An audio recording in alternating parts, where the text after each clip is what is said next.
Hello and welcome to QUTV Sports This Week. I'm Carter Lenzen. And I'm Tony Lundy. The Quincy women's basketball team is on a historic run right now. And the women's soccer team has found new management since the stepping down of Coach Mackenzie Schissel. But first, we will start with an update on our swim team. QU Hawks prepare for the GLVC Conference swim meet this week.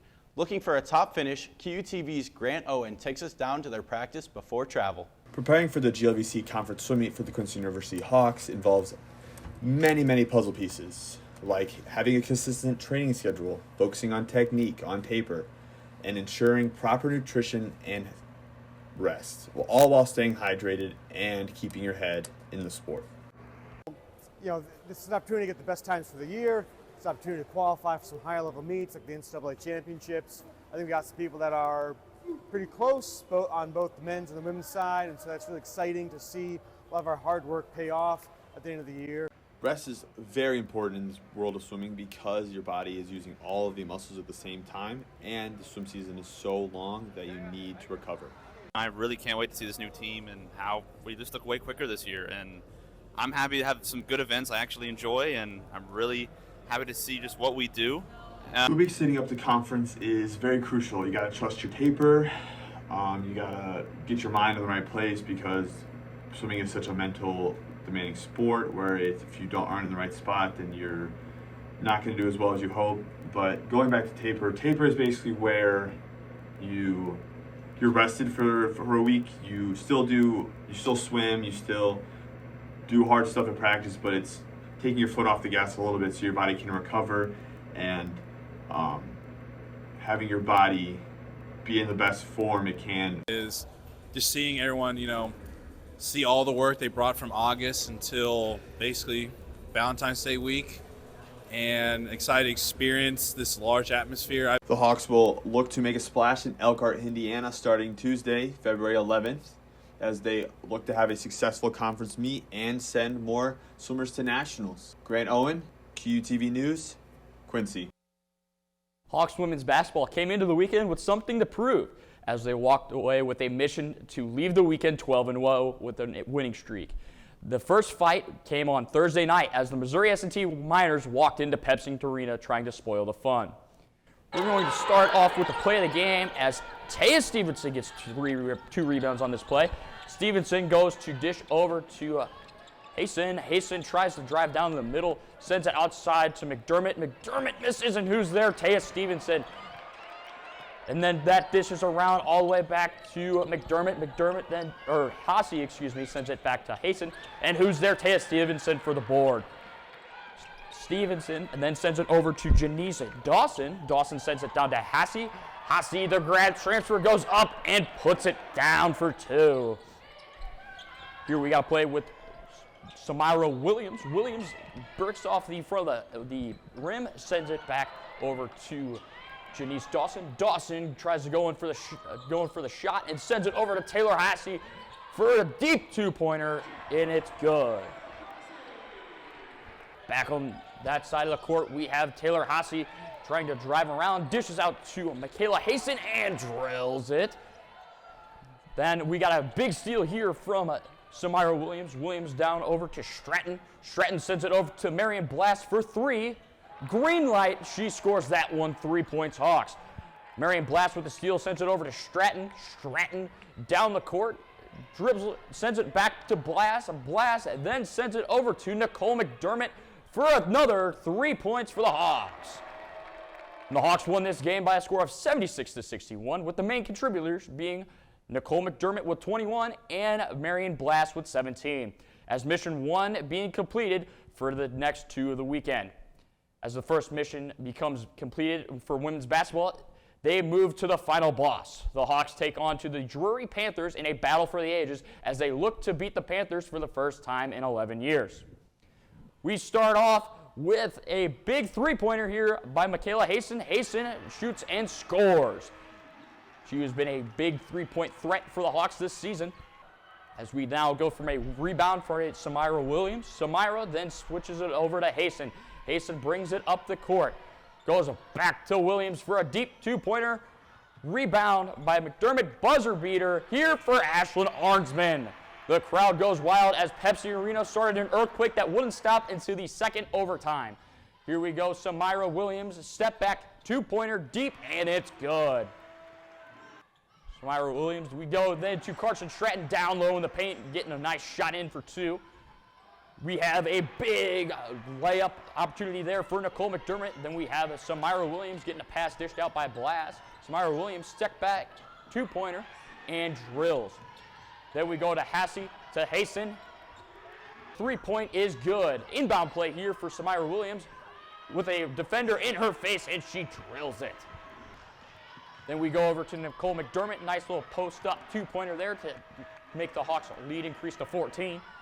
We then have Janice Dawson. Dawson then dishes to Marion Blast. Blast, step back two-pointer, drilled.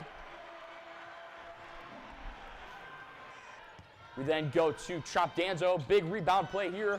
Rips it away from a defender, goes up and scores. Now for the final play of this game, we have a big three-point opportunity here for Marion Blast. Shoots and scores. Then we go to a Nicole McDermott inbound play. Samira Williams tries to go for the layup, then goes to Chop Danzo. Danzo then dishes to Hasten. Hasten, easy layup, and shoots and scores. The game was absolutely crazy, and after two overtimes in the gym, almost having a minor earthquake, the Hawks went on top with a score of 104-94. Samira Williams scored 22 points by coming off the bench and taking home GLVC Player of the Week. The men's Hawks are then back at home to take on nationally ranked Missouri S&T. The Hawks are looking to snap their losing streak as well as the S&T go into this game with an 11-game win streak. Missouri S&T Miners rolled into Quincy hoping to take over Pepsi Arena. Things stayed close for a bit as Max Buher pulled down this S&T miss. Then pushing the ball ahead with Quincy is Cameron Kincaid. Logan Robbins finds the first points for Quincy. Later, it's Kincaid as knocking down a three. S&T big man cutting into the lead. Yet again, you're going to see the duo of Kincaid and Robbins here as Robbins knocks down a mid-range dish from Kincaid. But we have the big play of the night as this Joshua Boucher dunk, putback dunk off the miss of El Seeger. Despite the awesome play, the Miners were too much for the Hawks as they fall to S&T by a final score of 91-82. With hopes of getting back in the win column, the Hawks welcomed home the Drury Panthers to town. This game would be nearly the opposite for the two teams' matchup this season. The Panthers came out and pounced on the Hawks. They opened the game all with a 14-4 run. Drury would hold the lead for the entire first half, thanks to a large part of Jacques Riak. The Hawks did show some fight with a good going on a run, closing out the first half, trailing only by 5. This run was capitalized by a Tyrion Steins layup at the buzzer. The Hawks managed to tie the game with 13 minutes left. Ultimately, the Panthers would go on a run to close out the game as the Hawks fell by a score of 90-72. Women's lacrosse battled it out at the Rock against Davenport University. The game went the distance as Quincy University came out on top. The Lady Hawks came out firing on all cylinders with 2 goals within the first 2 minutes of the game. This would start them out 2-0 over Davenport, but they would answer back defensively. After a couple impressive saves from Davenport's Zoe Castle, Davenport scored an unanswered 5 goals. But Castle isn't the only one with a few impressive saves, as Quincy's Madison Whitening Wagner made some of her home to help motivate the Hawks. The game came down to the wire as they entered the fourth, tied 9-9, and from that point on we see here the 1-2 dynamic duo of Annie Moran and Amelia Ham uplifting the Hawks. The Hawks executed the fourth to perfection as they scored multiple go-ahead goals from Ham. Ham would go on to finish the game with a total of 5 goals, and the Hawks would walk away with a 12-11 win.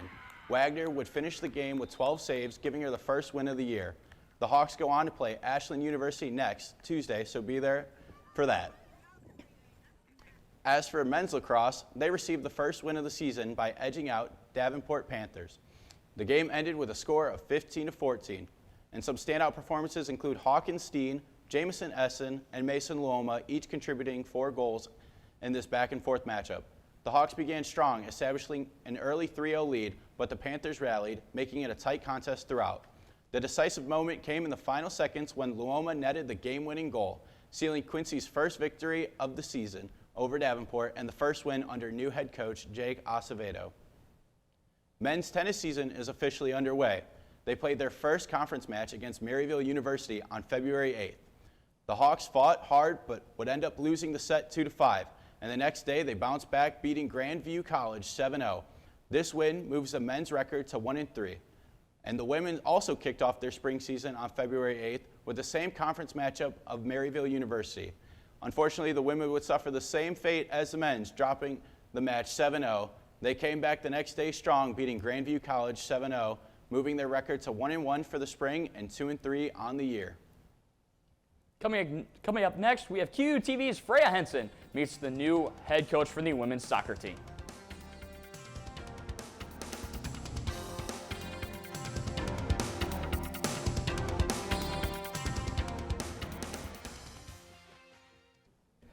Mackenzie Sizzle recently stepped down as the women's soccer head coach over the break, and the athletic director Josh Raby hired the new women's soccer coach. QUTV's reporter Freya Henson introduces us to the new coach. Taylor Reese, the new women's soccer head coach. After being the assistant coach for 4 years on the men's soccer team, this will be his first time in charge for a women's team. For Reese, it was an easy yes to become the new man in charge. He has 2 daughters and wants them to grow up around the women's team because his family takes a lot of pride in being a part of the QU community. I think I'm very passionate about it. I think, between that and my family, those are my priorities. And I kind of just grown up in a coaching environment. My dad was always my coach. I feel that for me, one of my strengths is trying to make a connection with my players. I think if you have a coach that you love playing for and that you're willing to fight for, I think that makes a huge difference. So I really like the connection side of things, and then I'm obsessed with the tactical side of things. The women's soccer team is very excited to get Taylor Reese as their new head coach. And I've heard a little bird singing that he won't go easy on them. So let's hope nobody gets on the line at this practice. I'm really excited. So far we've had a few weeks of training and I've really liked how it's gone. I think he's very good for our team and the intensity has been brought up a lot, and I'm really excited for fall. Reese's goal for next season is to be in the top 8, and he wants to push for even more. Now this spring is about practice, and more practice, until March, where he's looking forward to be in charge of his first scrimmage against Western Illinois University. This has been Freya Hansen, QUTV, Quincy. We're excited to hear how the first couple of games go for Taylor Reese and the new women's soccer team. Best of luck to the women's soccer team this spring. On Saturday, February 3rd, Quincy University football participated in a special event that impacted the community of Quincy itself. The Hawks team participated in an event called Prom Unlimited at the Crossing, which drove to create a fun experience for those with special needs, to have a night that they will never forget. These players were buddies for prom goers and danced, played board games, and enjoyed a meal to make the night engaging and fun. This projected with spearheaded with the help of Joseph Webb, who's the new graduate assistant in the Student Life Department. The Quincy Hawks football team is now working with Student Life to do more events like this around the Adams County area and bring the community closer together. The Quincy softball team had their first pitch banquet to kick off their season. Family and friends of the Quincy softball team were invited to attend and show their support. Guest speaker Jackie Stiles was at the event and gave a speech to encourage the women before their season. Stiles was an All-American basketball player and Rookie of the Year in her first year in the WNBA. The team also had a silent auction and raffled off some prize baskets. Recently, the QU women's basketball team went on a trip to Hawaii. This was a great chance for these Hawks to get out of the chilly Midwest and to feel some heat. But from the looks of it, the Hawks brought the heat back home with them. The trip was made possible by the 1978 Quincy College women's basketball team. Current players had the chance to meet the Hawk alumni and say thank you to QUTV reporter Tyler Menendez takes us to Pepsi Arena. As a way of giving back to the Quincy community in which they came from, the 1978 Quincy women's basketball team worked hand in hand with these current Hawks and provided a check for over $4,000 towards their trip to Hawaii. What's interesting is this 1978 team went on the exact same trip and wanted to provide the same experience for these current Lady Hawks. It was just so fun. We all made so many memories, like outside of basketball. We went on a hike, we saw Pearl Harbor, we went out to eat, got sweet treats, went to the beach. So just all those memories, even just outside of basketball, really made the trip fun. I think we got a lot closer as a team, which built chemistry, which is why we've been so successful since we came back from Hawaii. It was nice being able to go for basketball, but in the same respect, being able to do our own thing and having like a little vacation for ourselves. If there was any lingering doubts from the 1978 Quincy women's basketball team and whether or not their donation was worth the money, well, my response is simply just check the record books.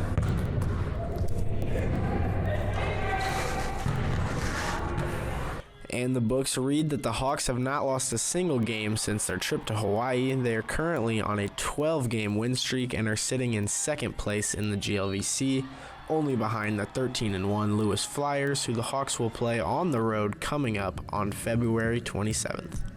Tyler Menendez, QUTV News, Quincy. While the Hawks may be hot as of right now, there's still a lot of basketball yet to be played this season. So as their season continues, we will keep you updated so you won't miss a beat.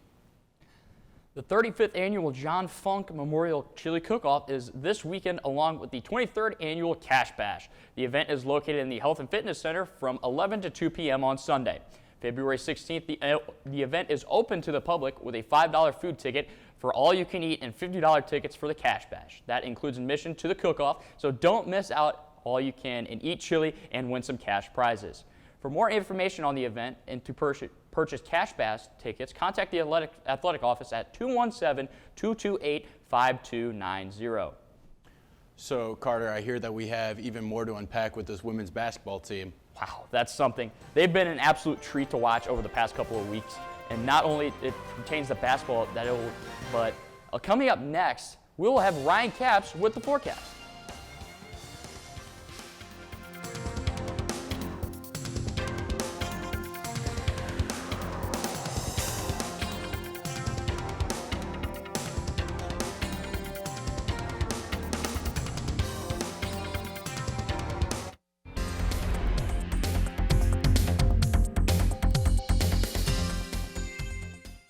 We had a little bit of dangerous weather outside today. It was by a little bit of slippery snow that took me by surprise this morning while walking to weights. Yeah, I tried to get to the shuttle today and I took a little tumble, but I didn't hurt myself. So what do you think, Brian? What's going on with the weather? Yeah, I think the snow definitely caught everyone off guard. Even though they saw it on the forecast, or like, there's going to be snow. Maybe classes will get canceled. Maybe they won't. Everyone's going to hope for it. But looks like they didn't for Quincy at least. But first and foremost, let's take a welcome back here. This is our first show, but school has been in session for a little bit now. But still, it's our welcome back from the Q Media and Q Sports team. But like I said, we had our snow day here, and that's what everyone was kind of talking about, is how we have that snow day. Will classes get canceled? Will they not? And that was the big question. But as you can see here, we still are in school. So that's how you want to take it, if you want to take it as a positive or a negative. And as you can see here, we had a little bit of taste of the spring season of what that'll look like, but winter is still lingering on and letting us know that it's not here to go anywhere, especially for this week. But first, let's take a look at the history of what today has in store. And as you can see here, we are just a little bit lower than the averages for today, but as you can see the records here, 72 and 11. That negative 11 was what it feels like out there today, but it's not quite there, as it's not quite that rough outside. As you can see, we have a high of 28 degrees today, and that's snowy. And the winds from the north coming in about 10 miles an hour. So it's going to feel a lot colder than what it is, and it's just a kind of a mucky day outside. Now, dropping down into Wednesday night, it's going to drop down around 10 degrees. So the snow's going to stop, but the weather is going to just be as miserable as it was throughout the day. Now, going into Thursday, it's going to be sunny, so that's a positive to look out for, but it's still going to be around that 23 area, which is what it's going to be like for a lot of the week for this week. And then we're still going to have some strong winds coming from the west-northwest at around 13 miles an hour. Now for the weekend, as you can see, Friday is going to look a little bit up, coming in about 37 degrees for the high. But the big thing to look out for is going to be those winds. 17-mile-an-hour winds are no joke, so you got to be prepared for that, as it's going to feel a lot colder than what it is. So you see 37, you're like, oh, it's a little bit higher than what it usually is, but it's still going to feel around the 20-degree mark with those 17-mile-an-hour winds. and dropping into Friday evening. It's still going to feel like what Friday was, as the high is about 34 degrees, but the winds are still going to be around the same, so it's going to feel about the same throughout all of Friday. Now Saturday is what you're really going to want to take note of, as it says it's 40, but as you can see here from our little map, that the temperature and the weather is not going to correlate here, as it's 40 degrees, but we're going to have a lot of bit of rain and a little bit of snow that's mixed in there too, so it's just going to be a really mucky day, and it's going to throw pretty much everyone off here. Now for our 7-day forecast, I'll step off so you can get a clear view of what it is. I already talked about Friday and Saturday, so we'll talk about Sunday, Monday, Tuesday, and Wednesday. As you can see, it's going to look really consistent, being around the 18 to 20 degree mark. So you're going to be able to look out for that and kind of prepare yourself from the start of the week, as well as the lows here are all going to be in around the same area. So it's going to be about this. You're going to feel really consistent throughout this week, with snow having a chance for Monday and Tuesday. But the big thing to look out for, as this is a sports show, so we have some women's basketball and some men's basketball. Women's obviously been on a roll, so they'll try to keep that up. Men's looking to get back into the win column, but they obviously play indoors, so that's not really a factor. So that's kind of what's going to be in store for your forecast for at least this week. Well, thank you, Ryan. There's going to be a major change in how universities will handle Title IX cases under the Trump administration. The U.S. Department of Education has announced that it will now enforce the 2020 Title IX regulations put in place during President Trump's first term. That decision follows an executive order from President Trump, directing federal agencies to recognize only two sexes, male and female. The reinstated 2020 rule also means that Title IX sexual harassment claims will now be limited to those based on sex assigned at birth. This shift rolls back President Biden's policies and impacts how schools nationwide address cases of discrimination and harassment under federal law. At Quincy University, Title IX policies have already been updated to align with these changes. Any new Title IX concerns will now be handled under the reinstated rules.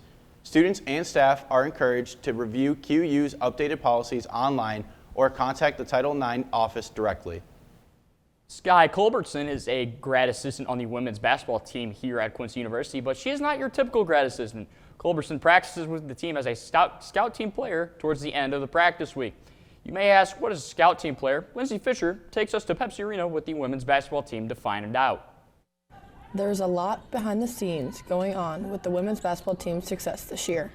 One being GA Sky Culbertson. Culbertson competes in practice with the team and helps the offense and defense side of the ball. She flies around the court and makes the practice more competitive. Culbertson was also a part of Coach Courtney Boyd's national championship team at Clark University. So Sky does a lot more than just running up and down the court trying to stop the hottest shooter on our Hawks team. She does everything she can to help the team prepare for that week's game. During game days, you can catch Sky on the bench with her fellow coaches. She will not be in basketball shorts and a t-shirt though. You can find her dressed for success on the bench, helping Coach Boyd do whatever she can to take a dub that night. The women's basketball team are currently sitting second in the GLVC and looking to clinch a conference tournament spot.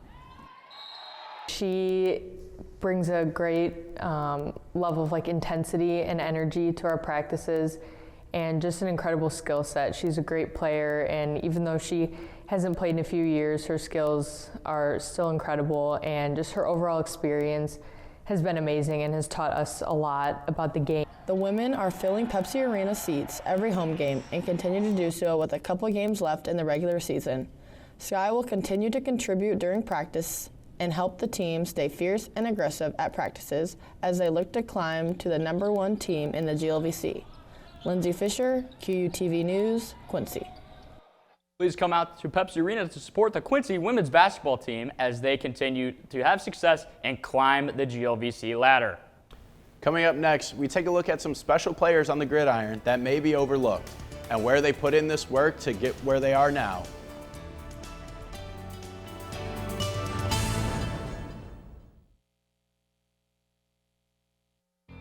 The GLVC is a hotspot for special teams players, and they all come from one place. Snap Kick Punt is located in Webster Groves, Missouri, as a place kicking company that sends high schoolers to play college football and even play professionally. The kickers, punters, and snappers are able to take their talents from the company to train other athletes around the world. Unsung heroes of any team is the special teams unit. These men are the redheaded stepchild of the team that no one knows who they are until they screw up. But these men train tirelessly to make sure their name will go down in history. For the St. Louis athletes, that is in Webster Groves, Missouri, where ex-NFL pro David Brader trains kickers, punters, and long snappers to compete at the next level.